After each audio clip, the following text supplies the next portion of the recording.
Welcome to the Sisters of the Shire podcast. I'm Ashley. And I'm Abby. Whew. How was your weekend? Pretty good, pretty good. How about yours? Good. Amazing. Mine was a really great weekend. That's awesome. You weren't destroyed after last week's episode? No. No? You know, it did stick with me, though. It did stick with me. And my husband and I have been watching the new Rings of Power show. And I'll be like, actually, and then this, but this is from this. And like, I'll just be like explaining. I'm like, oh, I know things now. I know things now that I didn't before. Sorry. Yes. And I'm like, thank you, Ashley. Thank you for teaching me. You're welcome. And I hope that other listeners are like, they can have that, did you know? Yeah. Moment when they're watching with their friends or something. Actually. Yeah. Don't be a jerk about it, but use your power wisely. With great power comes great responsibility. I get excited. I don't put anybody down. I'm like, oh, did you know that the blah, blah, blah, blah? Yeah. You know? They're just terrified by your excitement. Knowledge.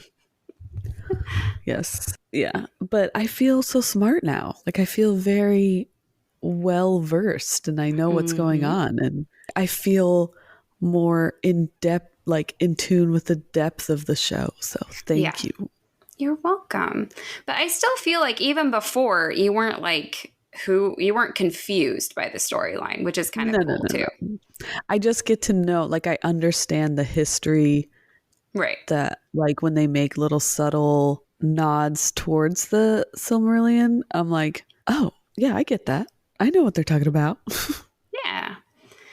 Well, I will say this week's episode is definitely more calm and more picturesque. I feel like Tolkien, because he wrote it in so many different spurts that it's almost, and I don't want to use this example exactly, but I can think of another one. It's almost like a Jekyll and Hyde situation or like a bipolar, like manic depressive thing where, like last week's episode, I feel like is a completely different person than this week's episode. He's got to give us the light and the dark, right?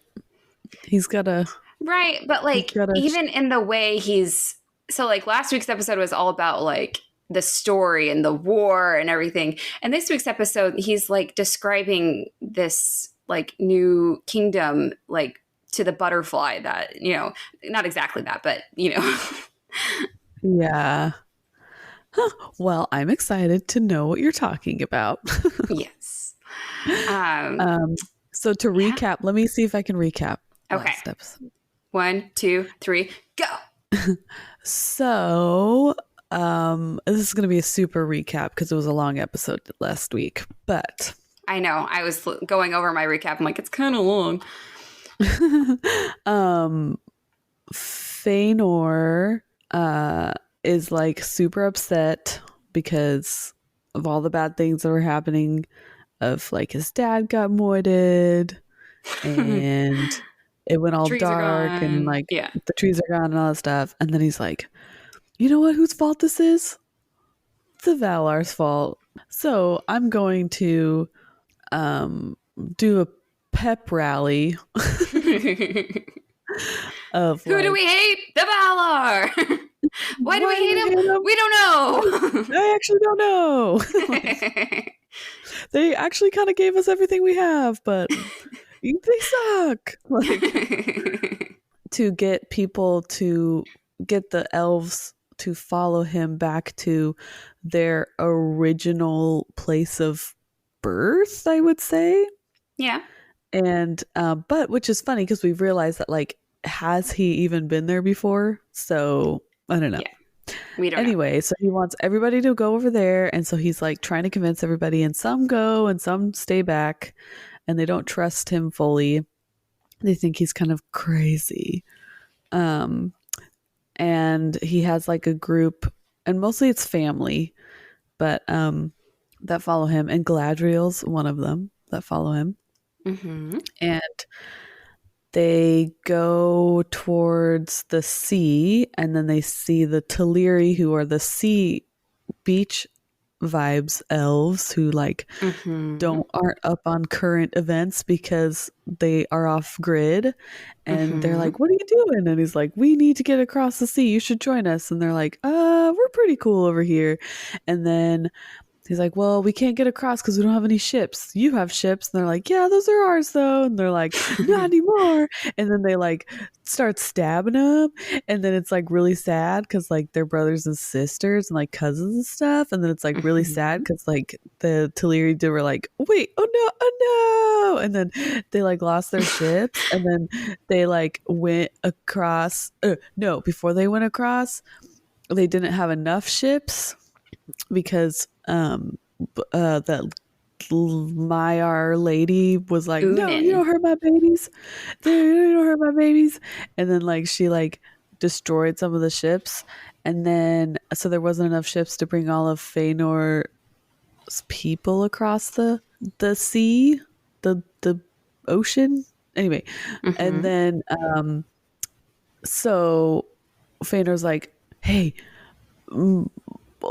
only the people that I like, my sons and stuff, let's get on a ship and let's go, and let's leave the other people who followed me back behind, and I'm gonna betray them. And they're like, but they didn't know that until they got into the other side. And then his sons are like, hey, we're gonna go get a ship to go get the rest of them. He's like, yeah, to heck with those guys. And they're like, wait, what? And then he burned all the ships, and then they're like, oh no, is he actually a bad guy? And then the Valar were like, hey, we sent this messenger and he made this really cool epic monologue that was like, you guys did a bad thing. You murdered your brothers and sisters for no reason, or you're going to like live forever in purgatory in the halls of Mandos. Is that his name? Mandos? Yeah, good job. Yeah. Mandos. Because he did an awful thing. Or you'll just live forever and people will think, and all the rest of your generations will think you're crazy and insignificant. And he's like, yeah, whatever, man. And then some of the elves went back and they're like, we're so sorry. And they're like, it's okay. Just that other guy sucks. The end. Very, very good. I do have a few things just to insert in there. Okay. You hit a lot of the main points though, but I just want to, for the listeners, so don't forget about the terrible oath that Fëanor and his sons swore. That they're gonna murder anybody that like tries to take the Silmarils.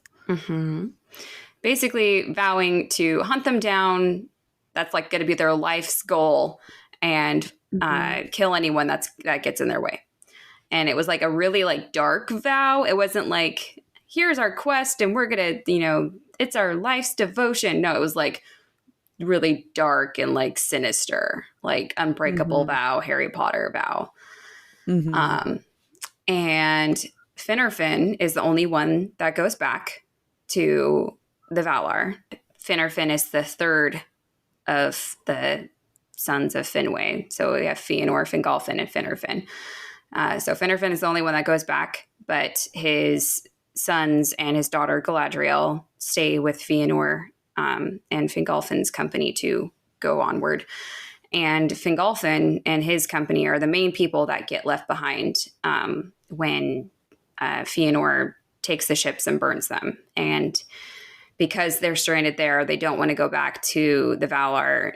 They are forced across the ice cold hills of ice, scary sounding, not a fun route, Helcarax, to get to Middle Earth. But it only makes them more bad in the end. And they become more bonded as a group.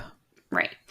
And then one more thing is that, you kind of touched on it a little, but the messenger says, there's this dark, ominous prophecy called the Doom of the Noldor. And so basically, because they killed their friends, their whole house of Fëanor is cursed. But I think other than that, they deserve it. So I think other than that, you hit on almost everything. Nicely done. I kind of feel like the guy from Ant-Man. I was just thinking that. Like retells the story. Okay, no doubt. Yeah. So my sister friend, and then this guy. Yeah. And my cousin knows this guy. Yeah.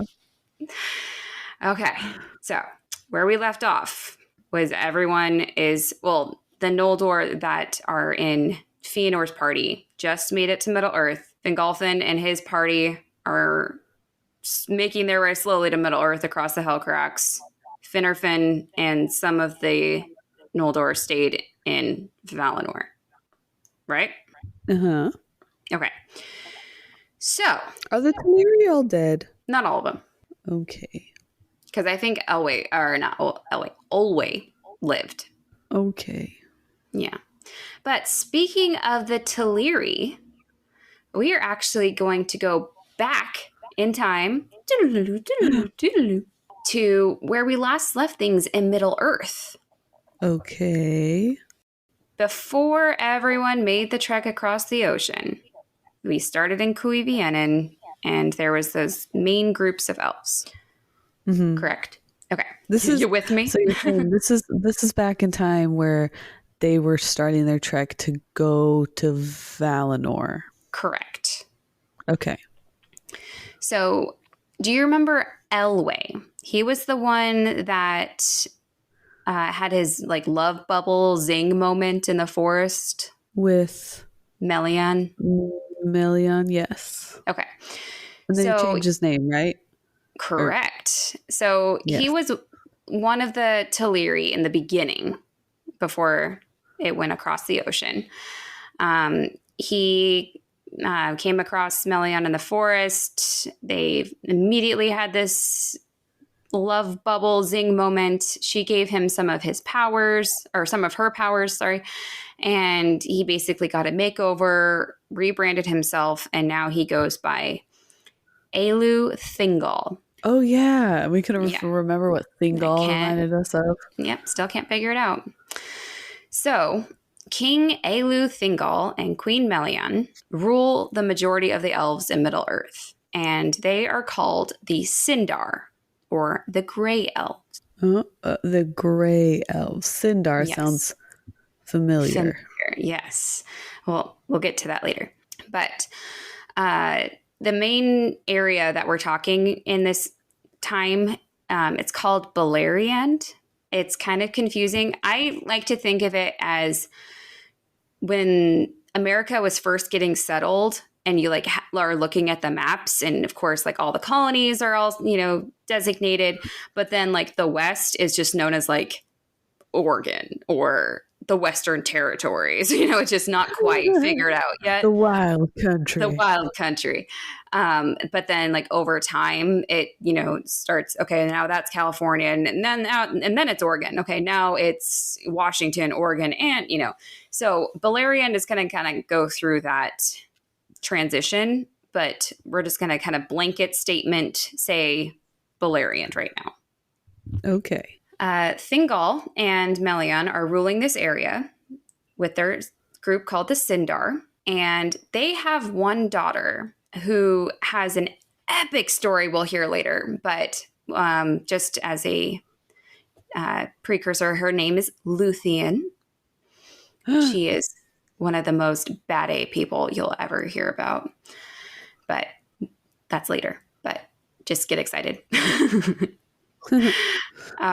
So Middle Earth has actually been in kind of a sleep situation, and it doesn't really explain it, but I'm kind of like making my own connection here. Remember way back when there were lamps and there was that like springtime of Arda and the Valar were there, and then Melkor ruined everything and Yavanna was really sad, and so she put her plants in kind of like a hibernation sleep so they wouldn't die while they moved away to Valinor. So everything is kind of in this hibernation mode. Despite this, though, Melian was actually able to bring some life to the land. Okay. So good thing she was around and actually was like a Maiar. Quote, "And the bright stars shone as silver fires, and there in the forest Luthien was born, and the white flowers of Nifredril came forth to greet her as stars from the earth." Aww. Yeah. That sounds so pretty. Yeah. And it's kind of debated, but How I'm come my just going births to, weren't like that? I know, right? I'm just going to simplify it. Imagine nifredrills as snowdrops. Oh, So just like really pretty white flour. cute. And around this time is when we finally hear back from the dwarves. You know, they were created with that awkward, like, Aule got in a bit of trouble. Iluvatar put them back to sleep, and so he could have his elves be the firstborn. But now they are finally coming back. Okay. Quote, themselves they named Khazad, but the Sindar called them Nogrim, the stunted people.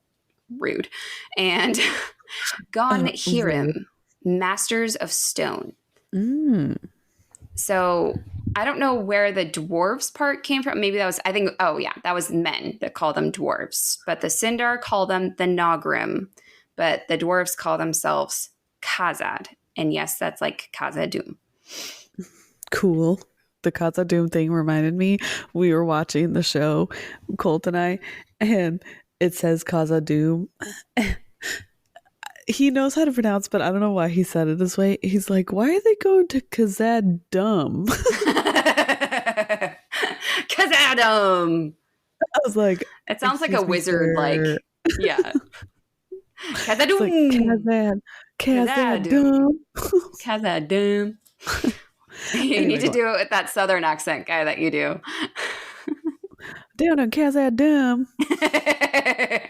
Yes. Okay. It sounds like So, Vader. speaking of that, so Beleriand is in this area that's kind of a flat terrain and it has mountains on the side. So the dwarves had actually been in the mountains. So they were kind of separated. And they have actually been awake. It doesn't say when they awoke, but they've been awake for a while, kind of establishing their own halls and mansions on the other side of the mountains. But the greatest of their mansions was I can't read it now. Khazad-dûm. Khazad-dûm. But it was actually very far away from the elves. And so the elves only knew about it mainly from like rumors and stories. So it makes sense, sorry, spoilers, that when in the show they go to Khazad-dûm, they're so like intrigued by it, but it's not like a place that they've been to before. That's why like Celebrimbor, sorry, those names. Sorry. Mm-hmm. That's why he was like so excited. You know, he's like, ooh, I've heard about this place before, but I've never actually seen it or been there. So, connection. Quote, the elves were filled with amazement, for they had believed themselves to be the only living things in Middle Earth that spoke with words or wrought with hands. But they understood no word of the tongue of the Nogrim, which to their ears was cumbrous and unlovely. And few ever of the Eldar have achieved the mastery of it. But the dwarves were swift to learn, and indeed were more willing to learn the elven tongue than to teach their own to those of alien race. Wow. It reminds me of like in Brave, the kid that you can't understand. The Scottish guy. That's what I feel like the dude, I have no idea. Yeah. Yeah. That's what the dwarf sounded like. And the elves were like, what? And this totally plays into what we know of like dwarf like pride and culture. They were happy to learn other people's secrets, but they like to keep theirs close to the chest. They're very proud people.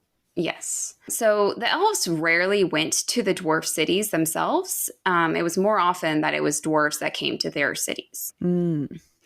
Quote, ever cool, and cool in this context doesn't mean like awesome. It means like cold. So ever cool was the I know. I read it. I had to read it like a few times. Like, wait. Oh, right. This. I doubt Tolkien ever used the word cool. Yeah, they've got in cool, that context. Like, oh, please on all the dwarfs. Quote, ever cool was the friendship between the Nogrim and the Eldar. though much profit they had one of the other, and King Thingol welcomed them. But the Nogrim gave their friendship more readily to the Noldor in after days than to any others of elves and men, because of their love and reverence for Aule, and the gems of the Noldor they praised above all other wealth. Makes sense. Yeah. They both appreciate the same things and have respect. And just a reminder in case people are getting confused, the Eldar are basically all elves. Yes. So when I say and the Eldar, instead of just referring to a specific group of elves, they're just saying all of the elves. So just a reminder. Quote, in the darkness of Arda, already the dwarves wrought great works, for even from the first days of their fathers, they had marvelous skill with metals and stone. But in that ancient time, iron and copper they loved to work, rather than silver or gold. Which is it makes because sense. It's more hardy? It's maybe, more, but or they find it more in where they live. Maybe it's more durable. Well, I guess silver is pretty durable, but yeah, it's probably more durable actually. Now that I think about it, but it makes sense. And there's things that are being addressed here that like I knew about the elves versus the dwarves, but like never really like thought clearly about it. Like you don't really see silver or gold. I guess gold in Hobbit, but just the vibe of the dwarves is always angular and like more earthy and heavy. Iron and copper and heavy, while the elves are very silver, gold, very filigree, like, and very like thin, like spindly, very fragile. Yeah, I kind of liked that quote just to like, oh yeah, that's right, they are more like that. Yeah.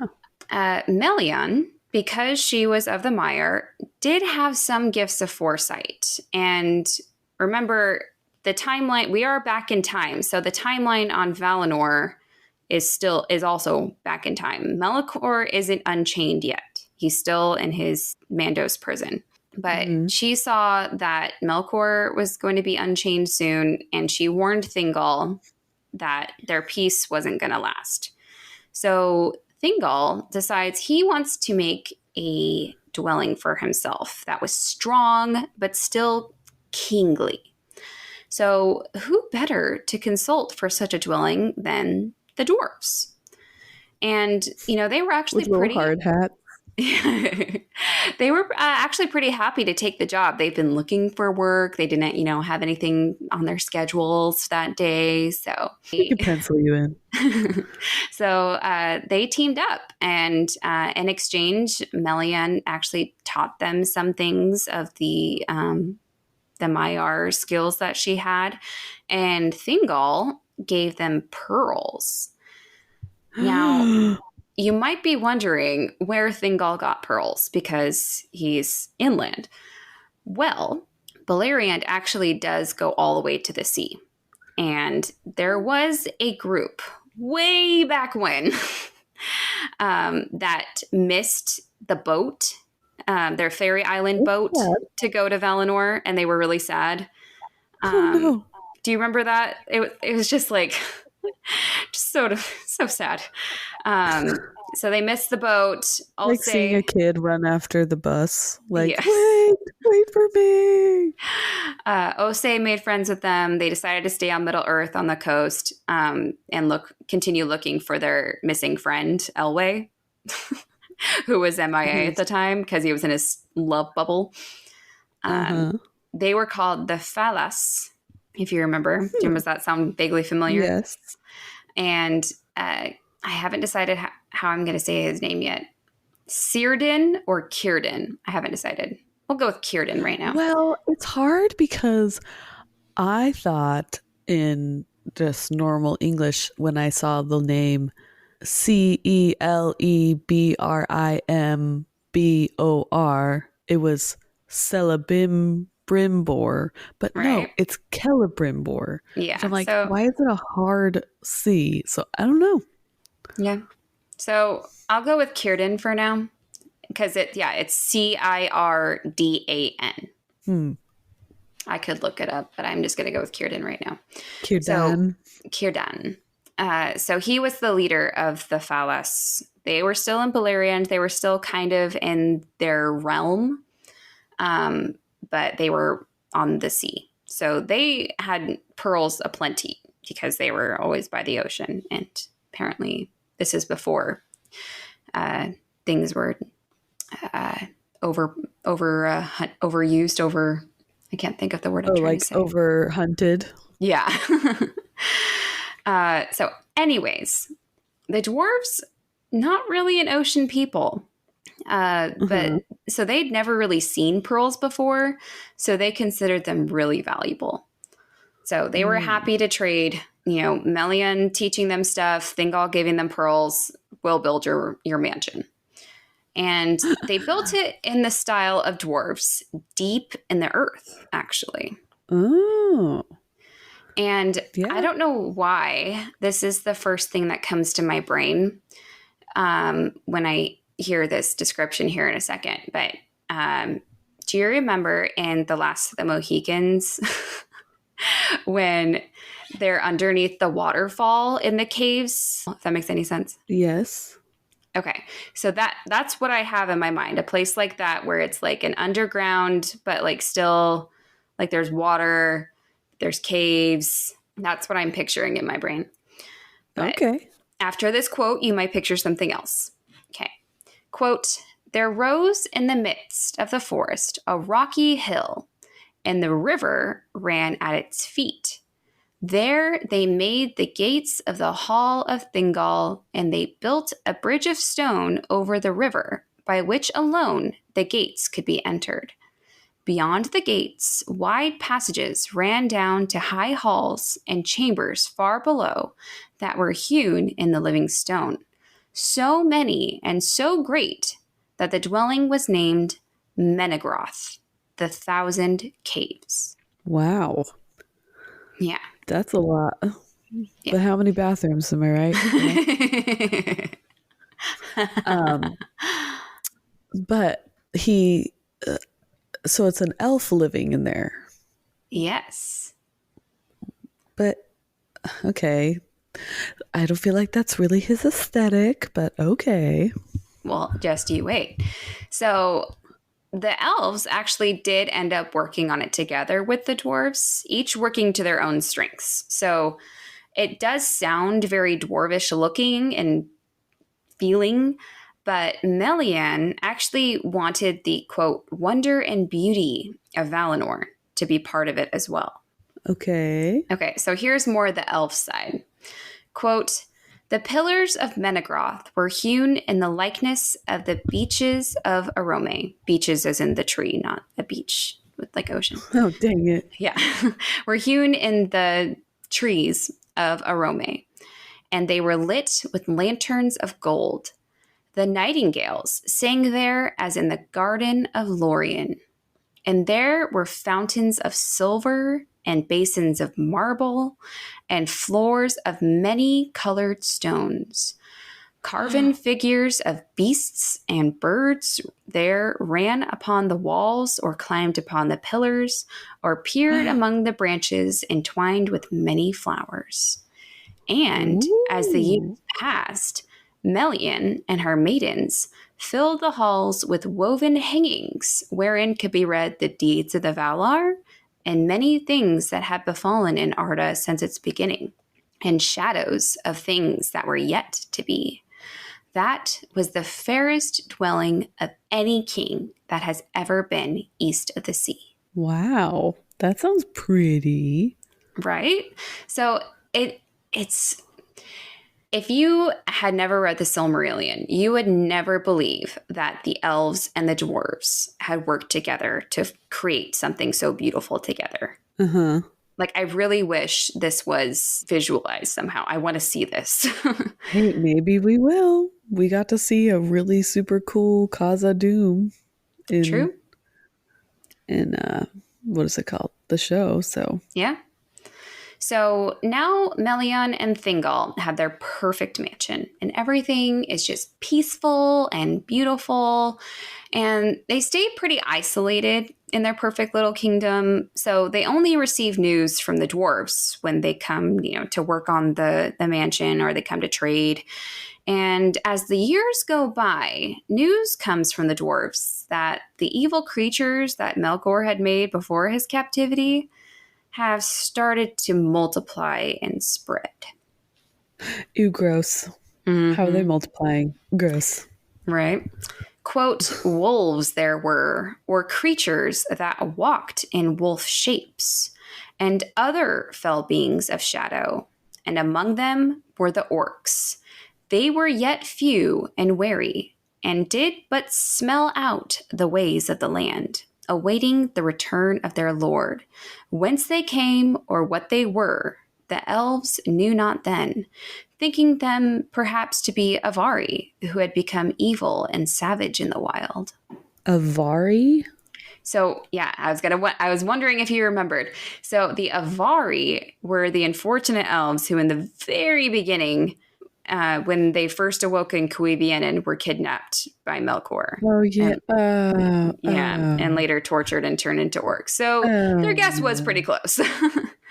But did you catch that orc creatures that walked in wolf shapes? Like werewolves? Maybe. Remember that down the road. Not this episode. Remember that for later, though. But also, it's not just orcs. There's like other nasty things that he made. Yeah. Well, remember he made he made the wolves. It mentions that. But remember he also made spiders that Ungoliant had mated with, and yeah. Ugh. Yeah. Ugh. Come on. Now Thingol has enemies, and he needs to start thinking about weapons. And since he already has this great relationship with the dwarves, he asks them for help. Mm-hmm. Quote, a warlike race of old were all the Nogrim, the dwarves, and they would fight fiercely against whomsoever aggrieved them, servants of Melkor, or Eldar, or Avari, or wild beasts, or not seldom their own kin. Their smithcraft, indeed, the Sindar soon learned of them. Yet, in the tempering of steel alone of all crafts, the dwarves were never outmatched, even by the Noldor. And in the making of mail, their work had no rival. They knew their way around a sword. Even though I guess they use axes more. But so now that the Sindar, they have their fortress, they have all the finest armor, they are able to drive out all the evil creatures, and they have peace once again. Nice. Yeah. Okay.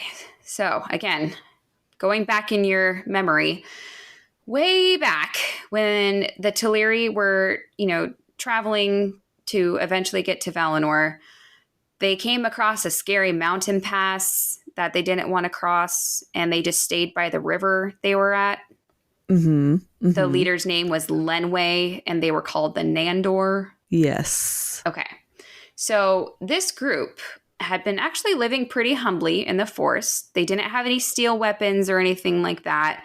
They were just kind of people of the forest. So when these evil creatures started coming to their land, they weren't really able to defend themselves very well. Oh, no. So Lenwë's son, and his name is Denethor. Different Denethor. Different. Oh. Because he's an elf. Heard. So when Denethor Did he just really recycle a name? Uh-huh. Or this one might have been first. Or he was named after that one. Oh, you want to talk about recycling names? Yeah. Yeah. I'll just add a T or a Brimbor and it will be fine.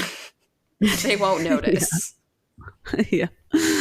Olwë, Lenwë, Finwë. Finwë. Yeah. Anyways, so when Denethor heard that Thingol had a pretty nice setup, he gathered up the Nandor and went to Thingol's kingdom, where they were welcomed, quote, as kin long lost that return, which technically they were. Um, I find this so random. So in King Thingol's court, apparently there was it's literally called a minstrel. Like a singing person? Yes, but I can't help but think of a jester when I hear minstrel. And then I'm thinking the hat on an elf, and I just can't. It just doesn't.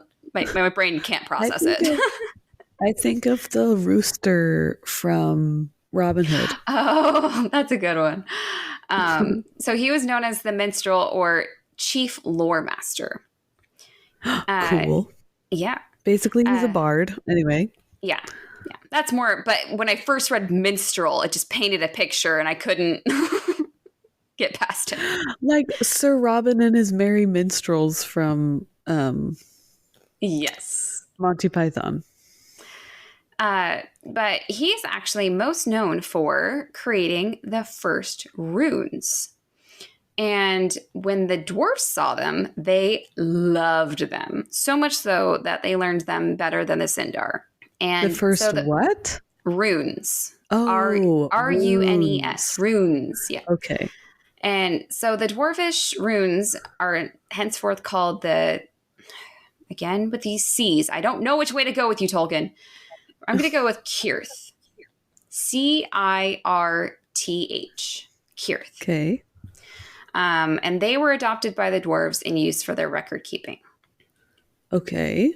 So whenever we see runes like on Keely's little rock in their records and on the maps, it actually came from this Sindar minstrel. Oh. Yeah.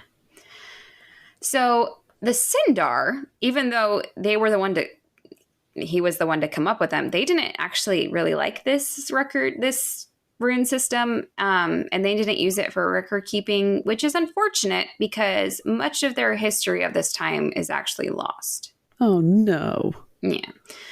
Quote, "But of bliss and glad life there is little to be said before it ends, as works fair and wonderful, while still they endure for eyes to see, are their own record, and only when they are in peril or broken forever do they pass into song." Oh, that's pretty.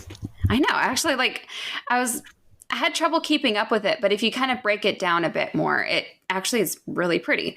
So it's basically saying, when things are good, there's not much to write down because you're just kind of taking it in. You're having, you're just living in the moment. But when things are in peril or, when there's strife, they last forever because they become songs and, things that are passed down and remembered. Yeah, that makes sense. Yeah. Or if you really want to get modern with it, no one writes the good Yelp reviews. They only write the bad ones. Yeah. Or they're like, we need more drama. No one wants to hear about our good days. Boring. Boring. Give us some drama. Give us some intrigue. Quote, "In those days the elves walked, and the rivers flowed, and the stars shone, and the night flowers gave forth their scents, and the beauty of Melion was at the noon, and the beauty of Luthien was as the dawn in spring. King Thingol upon his throne was as the lords of the Maiar, whose power is at rest, whose joy is as an air that they breathe in all their days, whose thought flows in a tide untroubled from the heights to the deeps. Still at times rode Arome the Great, passing like a wind over the mountains, and the sounds of his horn came down the leagues of the starlight. And the elves feared him for the splendor of his countenance and the great noise of the onrush of Nahar." Remember, that's his horse's name. But when the Valaroma, of course, his horn has a name too, echoed in the hills, they knew well that all evil things flew far away. Aw, they felt safe and protected. But that's not going to last. No. This is the Silmarillion we're talking here. So, you like this character? Are they happy? Never again. It won't last. Unfortunately, all this goodness and beauty must come to an end because here is where we meet up with our previous Valinor timeline.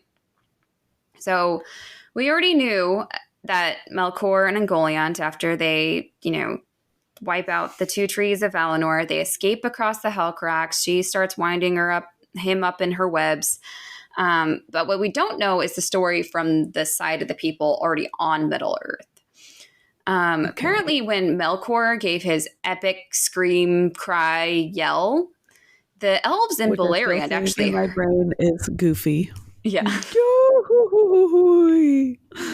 Well, the elves in Beleriand actually heard it, had no idea what it was, but knew it could only mean something bad. Mm-hmm. And when Ungoliant fled from the Balrogs, who were rescuing Melkor, she actually fled towards King Thingol's territory. Quote, Ruh-roh. Yeah, and a terror of darkness was about her. But thankfully, Melian's power was able to keep Ungoliant away from their kingdom. It doesn't explain how. I want to know how, but just I'm imagining just like Melian shooting like a power of light, just light coming from her hands, and just Ungoliant going like think of it like running away. Yeah, think of it like Sam in the Lord of the Rings holding the thing up, and then the spider's like, nah. Maybe spiders are afraid of light. Yeah. They just don't like it. But they want to eat it, which is the hard thing. So Ungoliant's new home, and I think we talked about it a few weeks ago, the Mountains of Terror, were close by, but not like in their main kingdom. They were described as none dared to go thither or pass nigh them, like near them. Their life and light were strangled, and there all waters were poisoned. Fun. So sounds like a great place. It's kind of like in Lion King, like, what's that shady dark area over there? We do not go there. Yeah. And Melkor Morgoth's return to Angband was bad news to King Thingol, because the gates of Morgoth were actually but 150 leagues distant from the bridge of Menegroth, far and yet all too near. So in case you were wondering, because I wondered, how far a league is, it's about 3 miles. So 150 leagues is about 500 miles, which is just kind of as a reference. I tried finding like from this way to this way, this way to this way. From Seattle, Washington to Boise, Idaho is about 500 miles. Wow. That's a long way. That's a long way. I'm not sure why he's like far and yet all too near. Like, I guess that's still a long way. Sure. So remember, the orcs have actually been hiding and slowly multiplying while Melkor was away. Well, gross. Now that he is back, they have only gotten stronger. Quote, and their dark lord filled them with a lust of ruin and death, and they issued from Angband's gates under the clouds that Morgoth sent forth. And creepy. Out of nowhere, they actually take Thingol by surprise, and they attack him. And from this huge orc army. And unfortunately, also, for Thingol, the elves in his realm were actually kind of spread out. They weren't all in Menegroth. You know, the Círdan and the Fellas were by the sea. And the Nandor were kind of in this other area. And unfortunately, the way that the orc army attacked them, Círdan and the Fellas were completely blocked off from Thingol. So he decides to call upon Denethor and his Nandor elves for help. So Thingol and his Sindar, Denethor and his Nandor, they fought the first battle in the Wars of Beleriand against the orcs. Now, the elves managed to push them back and defeat most of them, and the ones that they didn't manage to actually fell conveniently right into the path of some dwarves from a nearby city who quickly took care of them. Thank you, dwarves. The elves won, but unfortunately it did cost them. The Nandor elves were not very well armed, as we talked about before, and they did not hold up well against the orcs who had iron armor and weapons. And sadly, Denethor managed to be separated in the battle, got cut off, was surrounded, and sadly died before Thingol could save him. Oh, However, no. Thingol did manage to avenge him and killed a bunch of the orcs, quote, in heaps. In heaps. I just love that term. All right, in heaps it is. So after the loss of their king... That's a good term. I know. After the loss of their king, the Nandor actually never took a king again, and were terrified by the stories of the Nandor battle survivors, so much so that they never fought in a battle again. Quote, but kept themselves by wariness and secrecy, and they were called the Lyquendi, the Green Elves, because of the raiment of the color of leaves. Okay, did you have the same thought that I did when I read this? Of Legolas Greenleaf? Legolas Greenleaf, and the fact that his dad didn't want to fight in the war? Yes. Okay, I had that same exact thought, so I looked it up. So okay, I have a visual, and I'll post it after this episode, but just to kind of explain over the air.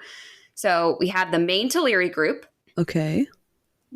Offshoot of that, we have the Teleri that made it to Aman, Valinor. Okay.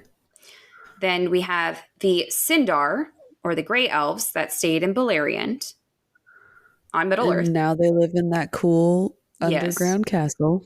Yes. And then we have the Nandor, who were that stayed in their area in Beleriand, but were kind of just the forest folk, I'll call them. Uh-huh. And then we just learned that an offshoot of that are the Lyquendi, the Green Elves. And then an offshoot of that are the Sylvan Elves. We haven't quite gotten there yet, but just to answer this question. And these are the ones that, like, remember how along the journey to Valinor, a lot of the Teleri would just kind of like, I want to stay here. I don't want to go any further. Or, you know, Arome left. I'm tired. And or Arome left them, and they like had already like made a home. They're like, actually, we're good here. So yeah. It's the offshoot of those groups that become another two offshoots. The Galadhirim, the Elves of Lorien, and the Wood Elves, the Elves of Mirkwood, which is Thranduil, Legolas. Okay. So not exactly Nandor's remnants, but kind of. Yeah. And I'll post that so you have a visual. Cousins removed on their mother's side. Yes. But I just wanted to explain that because I had the same question. And I'm like, I need to know right now if this is, because that would be like the perfect like storyline of why. Yeah. Well, the perfect storyline of why Thranduil wasn't, I mean, other than not liking dwarves, but why he wasn't like quick to battle. Uh-huh. But not quite. So anyways, sorry for the segue, but I just needed to know, and I'm sure other people were wondering too. You had the same thought, and I'm glad that we think along the same wavelength. So some of the Nandor did part from their people to become the Lyquendi, but some actually went to live with Thingol, and they merged with the Sindar too. So we have even more offshoots. But I don't think they get a name. They just merge with the Sindar. So when when Thingol returned home to Menegroth, his cave fortress, he found out that unfortunately the orcs also attacked Círdan and the Falas along the ocean and managed to drive them to the sea. So he's just back from battle. He's found out, you know, one of his main friends, Denethor, has died from this battle. It doesn't explain exactly what the result was at this time of Círdan's battle. it just says it managed to drive them to the sea. It doesn't say if they won, lost. I'm pretty sure Círdan lives because I think he's mentioned later, but just know that Thingol's freaking out. Like, okay, I got to do something. We can't have more battles like this. Yeah. So this is where he makes a decision to pull everyone back to Menegroth that he can. And Melian, using her power, actually creates a boundary around their territory. And It is called, this is the stupidest name, I'm sorry, Tolkien, the Girdle of Melian. Yeah. I mean, I get it, but at the same time, of all the words, could have been something way cooler. I know that it means what it means, right? Like, but his wife had to have worn a girdle at some point. Like, he knows what a girdle is. Exactly. Come on, Tolkien. Okay. And it is, quote, no, it was like when people are trying to like make up a fake name and they're like looking around the room and they're like, the girdle. Girdle the of Melian. Well, see how that girdle surrounds you? That's what this wall does. Keeps you safe. Or maybe he's trying to explain it to his wife and he's like trying to come up with something that she would understand. Yes. It's like, your girdle. That it's like that. Yeah. Quote, it is an unseen wall of shadow and bewilderment. So I actually think of, and this is more of the book because it wasn't very well done in the movie, to be honest, but in Goblet of Fire, Harry Potter, when they are going to the Quidditch match, that area is completely surrounded by a spell that even if Muggles were to walk up to it, they would be confused and, or they would not want to go near it. Like, it doesn't lure people there. That's just what it reminded me of. That makes sense. Yeah. Or when Hermione and Harry and Ron are like looking for the Horcruxes and they make those like Halviosexia or whatever when they make the like wall around them as they're like setting up their camp. Yeah. So that's what I imagine. That makes sense. Yeah. So they make this Girdle of Melian, and no one can get past it unless Melian or Thingol allows them to, or unless they are more powerful than Melian, which... What's the secret password? Oh no, it's like the guy in Monty Python. First, you must answer these 3 questions. So this new area within this Girdle of Melian, of course it gets a new name, is called Doriath. Doriath? Yes. Doriath. Okay. So Doriath, and then it still is like a kind of a big land within it, and then within there is their kingdom of Menegroth. So just to clarify. So now they have this land Doriath with this invisible wall protecting it. And inside the wall, they have a, quote, watchful peace. But outside that wall, there was peril and great fear, and the servants of Morgoth roamed at will. And here is where our timelines officially meet. Quote, but new tidings were at hand, which none in Middle-earth had foreseen. Neither Morgoth and his pits, nor Melian in Menegroth. In this same time, Fëanor came over the sea in the white ships of the Teleri and landed, and there burned the ships. So could they see this happening, or? I don't think so. I think it's further away. Okay. It doesn't say if they land where Círdan is because he's on the sea, but maybe it will later. But they just want you to know that they meet. And that's actually where the chapter ends. Oh, so it was basically kind of like setting up, like, we've told this story over here, but now you've been wondering Yes, what these other people are doing over here. exactly. And this whole time I'm reading this chapter, I keep thinking, and Fëanor thinks it's so lovely here in Middle Earth. Yeah, but there's nasty orcs There's and nasty wolves orcses and and wolves and spiders possibly and werewolves and little. spiders. He's about to get a slap of reality. Yeah, and the people who follow him are like, oh, You said it would cool. be nice here. Yeah, the brochure said there'd I be a like that. spa, amenities, They said there would be a in-house Target and a washer and Costco. dryer. Yeah, walking distance So, to the yeah, nearest park, a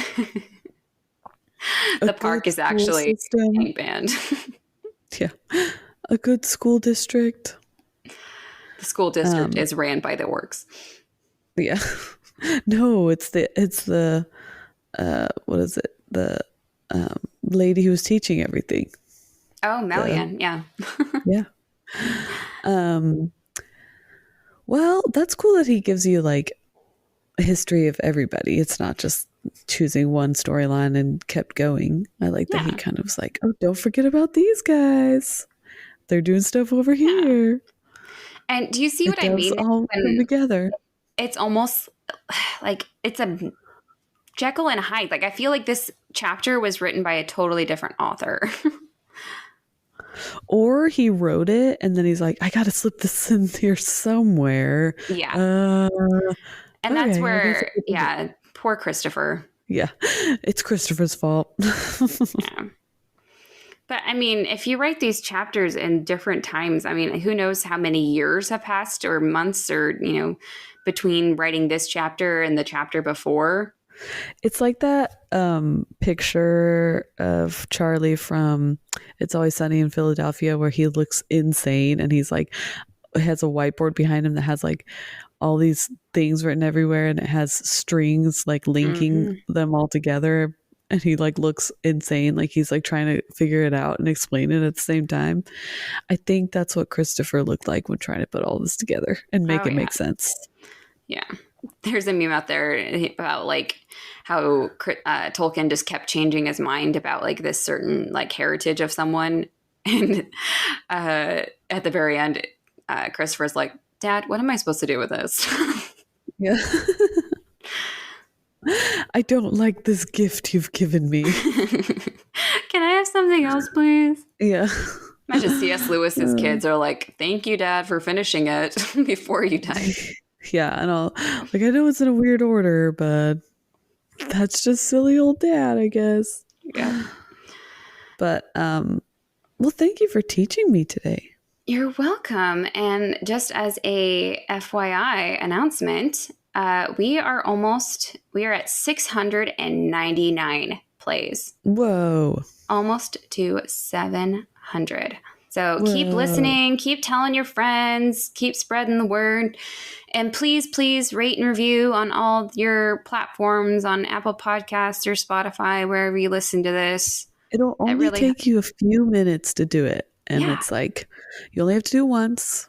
yeah, And it really helps us. Like yeah, just you typing away some good things about us really helps our end, like what we do on our end. So yeah.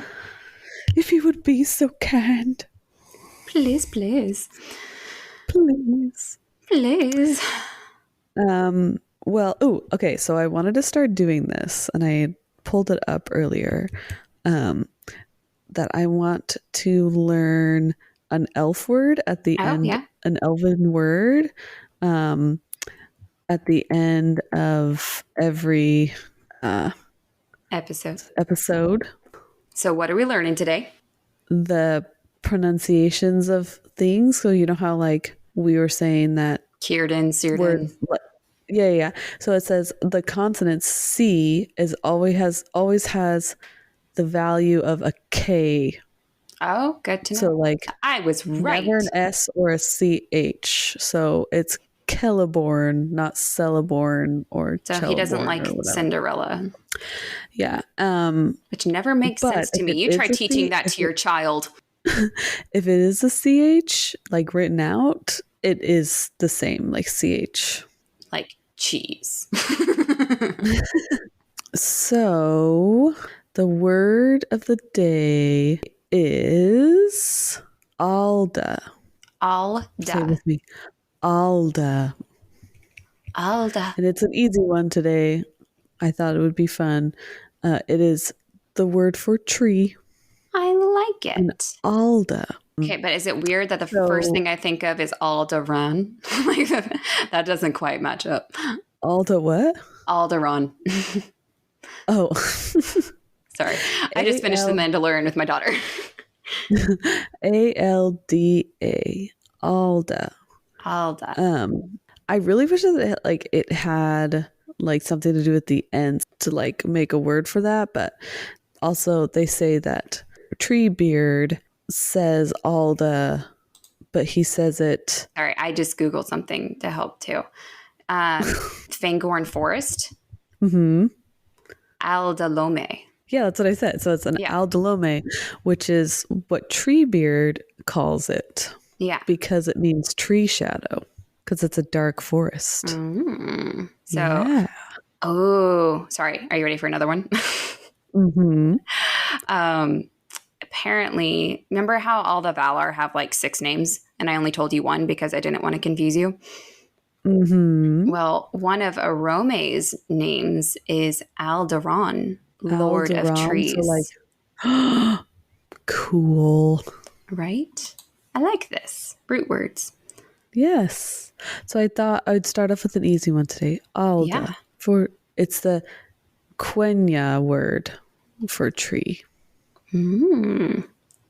And we know Quenya is the all of the elves. Mm-hmm. Right. Well, I thought I'd teach you I something like today, it. and I think I might do that for Oh, at the end of an episode of the episodes. Just one yeah. simple one to like kind of you can sneak it in your everyday vocabulary. But anyway, well, I like it. it's been fun. To those who are listening, thank you for listening. Thank you for talking with us on Instagram. And Oh my gosh, everyone was so. I can't tell if they're questioning my sanity. Of course, I know Beorn has bees. I understand. yeah, I thought of that too. This wasn't me. This exactly. I just thought it was funny that he literally stood there or sat there and waited 6 hours before bringing it up. I just thought that part was funny. Just for the record. Maybe he was trying to give the person time to realize their mistake. 6 hours. Like or 3 hours or however long. So anyway. Sorry. I felt like I needed to say that, but I didn't want to sound rude on the Instagram. I'm not dumb, I swear. I'm not dumb, I swear. So, but thank you guys for interacting with us on Instagram. And like we said before, please review, like rate and review. It takes just a few seconds just to write something nice and awesome about this podcast if you like it. And it does wonders for us on our side of things, if that makes sense. Yes. And the more interaction on all platforms, so like the Instagram and, listens and playthroughs and reviews just help kind of boost us and bump us up and helps kind of get us out there so more people can listen. And also, if you like it, if you guys are enjoying this, tell your friends and people you think would also enjoy it. And it will just be awesome to get out there more, I guess I'm trying to say.